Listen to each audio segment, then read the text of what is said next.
Nous aborderons aujourd'hui un deuxième chapitre dans la continuité du cours de la BPCO, qui est en fait une complication de cette dernière. C'est le diagnostic et le traitement des exacerbations des BPCO. Je commencerai d'abord par une définition de l'exacerbation de la BPCO, qui est la majoration des signes préexistants connus par le malade, soit apparition d'un ou de plusieurs symptômes qui n'existaient pas, à savoir tels que la toux, l'expectoration ou la dyspnée, sans préjuger cependant de la gravité de l'épisode décrit. Maintenant, si le pronostic vital est mis en jeu, on parle alors de décompensation. Comment alors faire le diagnostic de ces exacerbations et évaluer leur gravité? Pour le diagnostic, deux tableaux vont se présenter. Donc, premièrement, soit que le malade est connu comme porteur d'une BPCO et dans ce cas, le diagnostic d'exacerbation est facile si ce dernier présente une majoration des symptômes, à savoir un essoufflement et dyspnée, de la toux, voire augmentation du volume de l'expectoration, débutant de façon ou de manière aiguë, c'est-à-dire l'apparition de ces symptômes doivent survenir de façon aiguë et vont durer plus de 48 heures malgré un traitement de fond habituel. Cet épisode d'exacerbation, s'il va durer, il va réaliser alors au maximum un tableau de détresse respiratoire aiguë et on parle alors de décompensation. Aussi, la connaissance des valeurs fonctionnelles, c'est-à-dire des éléments de l'EFR et les gaz du sang, antérieurs du patient, réalisés en dehors de l'exacerbation, c'est-à-dire mesurés à l'état de base, vont nous permettre de juger de la gravité de l'épisode actuel. Maintenant, si le malade n'est pas connu, comme BPCO, là, il faut reprendre toutes les étapes de diagnostic, à savoir la notion de tabagisme, la toux et l'expectoration chronique qui a été jusque-là négligée par le patient, voire une dyspnée d'effort banalisé. Ces éléments vont nous orienter vers le diagnostic d'une BPCO. Quant à l'épisode d'exacerbation actuelle, l'interrogatoire va rechercher une aggravation récente de la symptomatologie, c'est-à-dire une augmentation ou une majoration ou une aggravation d'une dyspnée préexistante avec apparition de sibilants à l'auscultation et voire même oppression thoracique. Cette dyspnée peut être plus ou moins associée à une toux tenace, soit qu'on va assister à une augmentation de la toux avec expectoration qui devient abondante, voire même purulente, si surinfection d'aggravation aussi récente. N'oubliez pas aussi de rechercher une comorbidité qu'il faut, c'est-à-dire traiter, puisqu'elle va aggraver l'épisode de l'exacerbation. Afin bien sûr de la stabiliser, toujours dans le cadre de la BPCO inconnue, on doit faire un examen clinique à la recherche de signes de BPCO qui vont orienter le diagnostic. N'oubliez pas de rechercher en cas d'exacerbation les signes de gravité d'une décompensation aiguë. Donc, parmi ces critères, on a des critères ou des signes cliniques et des signes fonctionnels respiratoires. On commence par les signes cliniques. Il y a les signes respiratoires, c'est-à-dire que le patient va présenter beaucoup plus une polypnée avec une fréquence respiratoire élevée, une respiration, c'est-à-dire abdominale paradoxale avec balancement thoraco-abdominal, avec mise en jeu des muscles respiratoires accessoires, à savoir un tirage susternal ou intercostal. Également, le patient va présenter une cyanose et bien sûr une désaturation, c'est-à-dire une saturation à l'oxygène qui est inférieure à 90. Pour les signes cardiovasculaires qu'il faut rechercher, également qui sont des éléments de gravité, c'est surtout une tachycardie avec une fréquence respiratoire élevée, une hypotension, des œdèmes qui témoignent d'une atteinte cardiaque, des troubles du rythme également et des marbrures, c'est-à-dire qui vont témoigner soit d'un état de choc ou d'un choc infectieux. Également, il y a des signes neurologiques qui vont de l'agitation à la confusion, voire obnubilation et état de coma. Quant aux critères fonctionnels de gravité, on a les valeurs spirométriques qui sont surtout le débit expiratoire de pointe ou le DEP qui est inférieur à 100 ml par minute et le VMS qui est inférieur à 1 litre. Donc ces chiffres donc, retrouvés au cours d'un épisode aigu témoignent d'une exacerbation sévère, sauf chez les malades qui ont, c'est-à-dire ces valeurs antérieurement basses.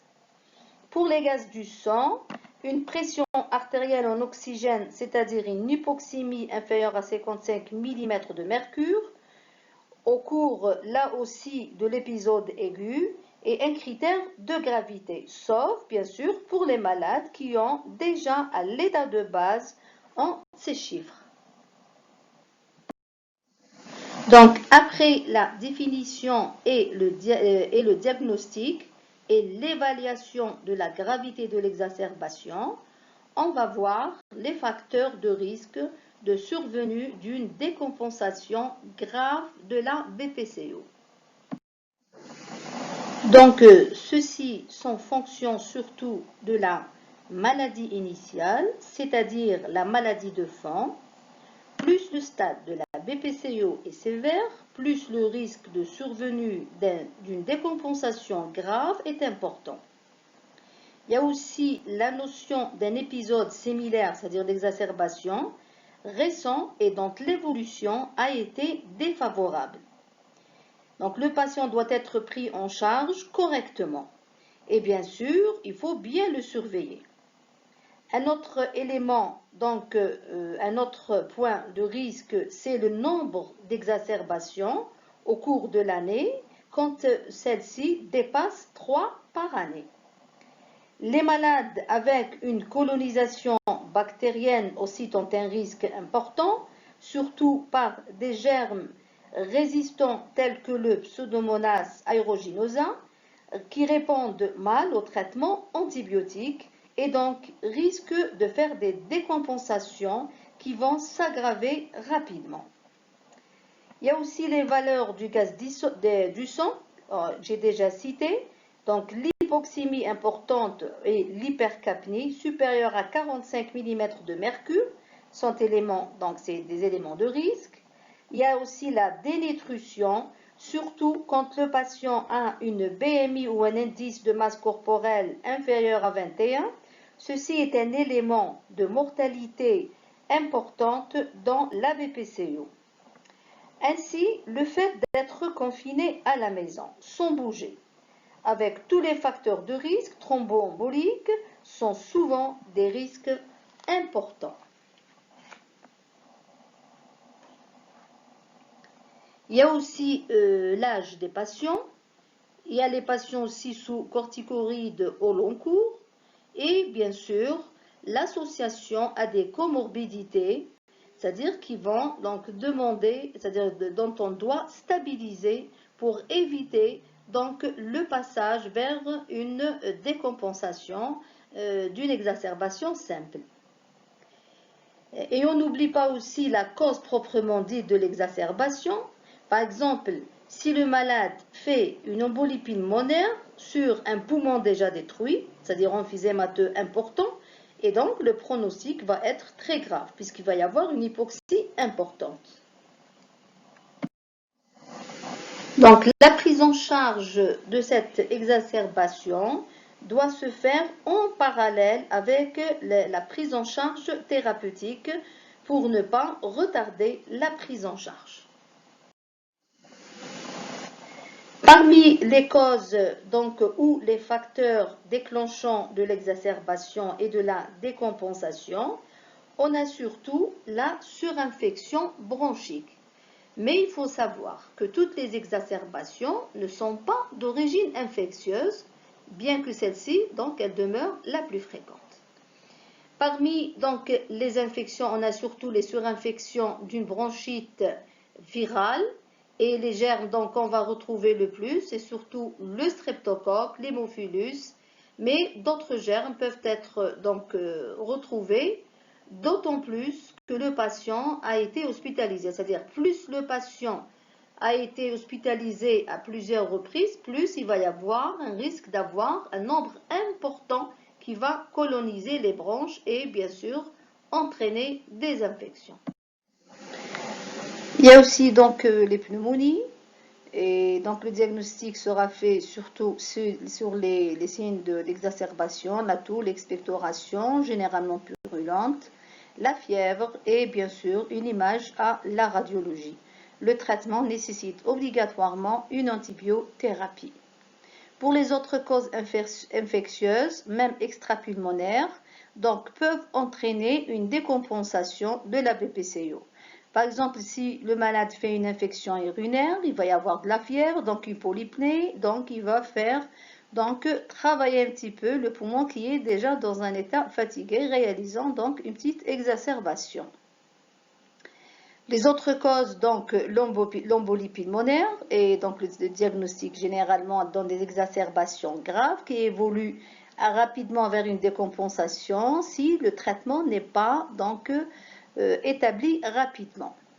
Il y a aussi le pneumothorax qui peut provoquer une décompensation grave, surtout si le malade présente des lésions d'emphysème étendu ou que celui-ci soit à un stade d'insuffisance respiratoire chronique. Il ne faut pas oublier aussi les facteurs médicamenteux, surtout les tranquillisants c'est-à-dire les antidépresseurs et les sédatifs, donc qui vont entraîner une dépression du centre, c'est-à-dire de la ventilation, le centre bulbaire de la ventilation chez des patients qui présentent déjà une hypercapnie. Parmi les médicaments, il y a aussi des bêta-bloquants, donc qui risquent d'entraîner des exacerbations chez les patients qui présentent une hyperréactivité bronchique. Il faut faire très attention également aux antitussifs qui vont entraîner un encombrement bronchique par l'arrêt de la toux. Donc le patient il ne peut pas expectorer. Or, dans le cas de la bronchite chronique, le patient il a déjà des sécrétions qui sont très importantes et qui l'encombrent au niveau des bronches. Il ne faut pas oublier aussi le débit de l'oxygène, surtout pour les patients qui prennent une oxygénothérapie au long cours à domicile. Ces patients présentent une insuffisance respiratoire chronique, on doit toujours mettre un faible débit d'oxygène. Pour les autres causes, il y a aussi l'apnée du sommeil. Donc, la perturbation du sommeil va entraîner un retentissement, elle va retentir sur les performances de l'éveil du système respiratoire. Et bien sûr, donc, il va y avoir une petite dépression du centre de la ventilation. Aussi, donc, ça va aggraver, c'est-à-dire approfondir et aggraver l'hypoxémie déjà préexistante.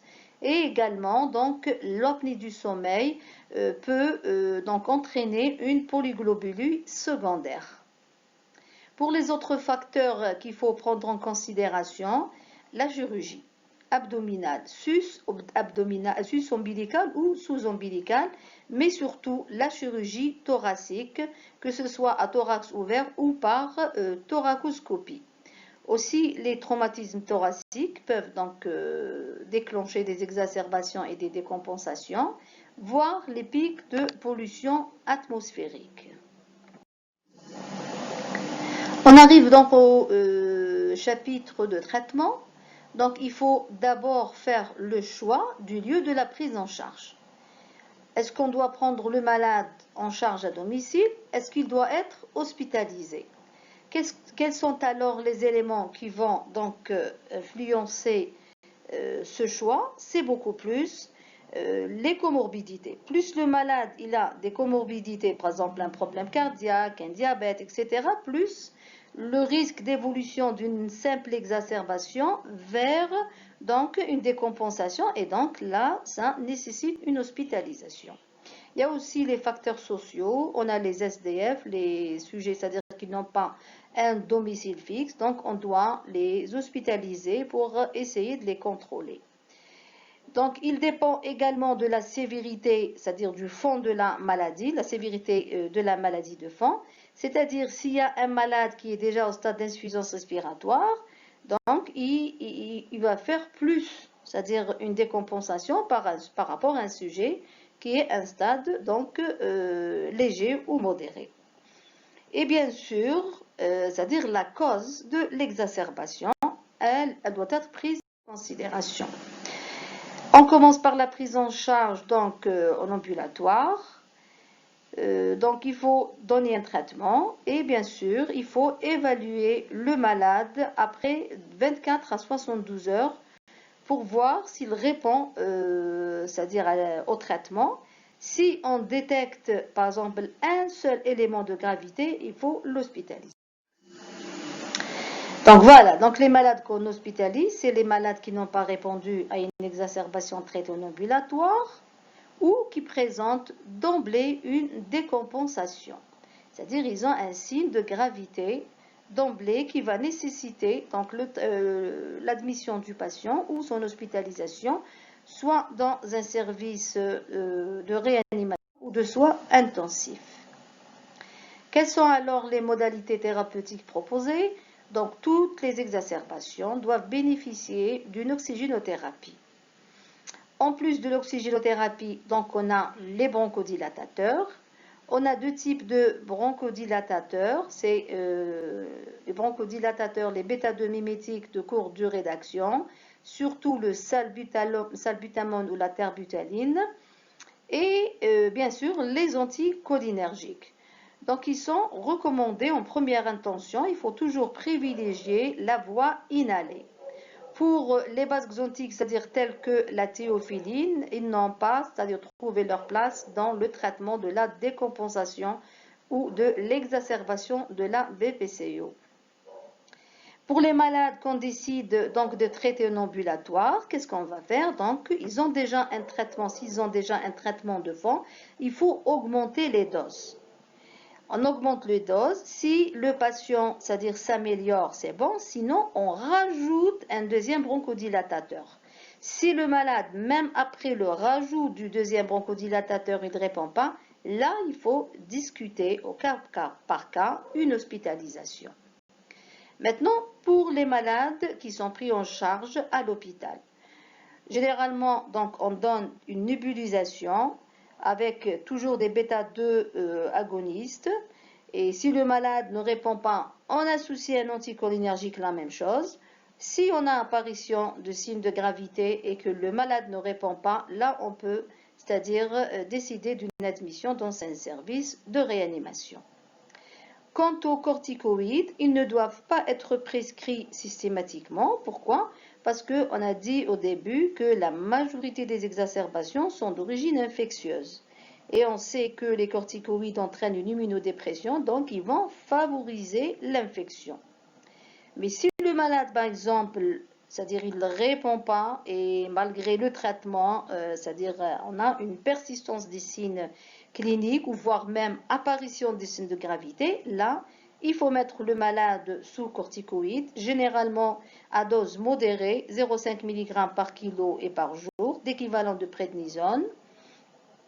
Donc j'ai dit pendant 5 à 10 jours, soit par voie générale, et il faut toujours, c'est-à-dire favoriser la voie inhalée pour bien sûr limiter les effets secondaires. Quant à la kinésithérapie, elle n'est pas indiquée dans les exacerbations aiguës et les décompensations. Mais dès que le malade se stabilise, elle devient indispensable, ainsi qu'une séance de réhabilitation. Pour les antibiotiques, donc, on a dit que c'est vrai que l'infection, c'est-à-dire les origines des exacerbations sont beaucoup plus d'origine infectieuse, mais d'autres facteurs peuvent entraîner des exacerbations, donc l'antibiothérapie n'est pas systématique. Mais elle reste justifiée en cas de présence des 3 critères suivants. L'augmentation du volume, c'est-à-dire il va y avoir une augmentation du volume des expectorations, et c'est-à-dire s'il y a un changement de couleur dans l'expectoration qui était muqueuse et elle va devenir purulente, soit qu'il y a une majoration de la dyspnée. Ces signes ou ces critères sont appelés les critères d'Anton-Nissen. Si on a les 3 critères, on est en droit de mettre d'emblée le malade sous antibiothérapie. Également, l'antibiothérapie est justifiée si on a 2 critères d'Anton-Nissen chez un malade qui présente une insuffisance respiratoire. Maintenant, pour le choix de l'antibiotique, quand le sujet, c'est-à-dire il est sans risque, c'est-à-dire il n'y a pas de comorbidité, il ne prend pas beaucoup c'est-à-dire il n'a pas pris beaucoup d'antibiotiques en ambulatoire, et donc on va commencer avec une amoxicilline, voire un macrolide. Maintenant, si le malade, par exemple, il a déjà pris des antibiotiques en ambulatoire ou il a des facteurs de risque, des comorbidités, là, il faut associer à l'amoxicilline l'acide clavulanique, type donc augmentin, soit il faut passer directement à une céphalosporine de 2e, voire 3e génération. Et bien sûr, on a une autre famille d'antibiotiques qu'on peut prescrire, c'est les quinolones. Donc, il ne faut pas, pour la durée, il ne faut pas dépasser 7 à 10 jours. Maintenant, là aussi, c'est discuté cas par cas. Si par exemple un malade il a un problème cardiaque, c'est-à-dire une insuffisance ventriculaire gauche ou une décompensation d'un CPC, là il faut rajouter des diurétiques.